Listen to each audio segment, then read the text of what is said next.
Don't Look Twice begins at the point where the dark tide ends off, and it starts with a bang, with a brazen retribution killing where Houck is at a convenience store right in the middle of it with his own daughter. So it's a very terrifying moment.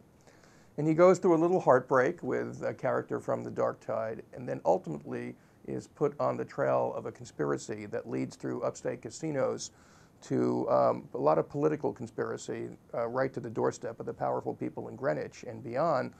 And part of that is putting himself in conflict with his own politically connected brother, which begins to tear his own family apart. What's really at the heart of it is whether he's the man to solve this thing, because he goes up against forces that are far greater than him, forces that his own boss, the police chief, doesn't even want him to solve. I like to write stories about people you feel you know. Yoga moms, dads who run up and down the sidelines cheering on their kids, successful people. At the same time, I don't really like to rip stories from the headlines. To me, we've ceded Law and Order and CSI to do that sort of thing. But the truth is that there is an element of topicality to what I write about.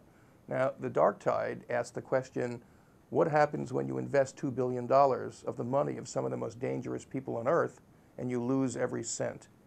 And Don't Look Twice, out now, is very much involved in a political conspiracy that leads to some of the rich and powerful of Greenwich. So while corruption and conspiracy are really a part of what I write, I guess there is an element to which we do draw from what's around us today in the headlines.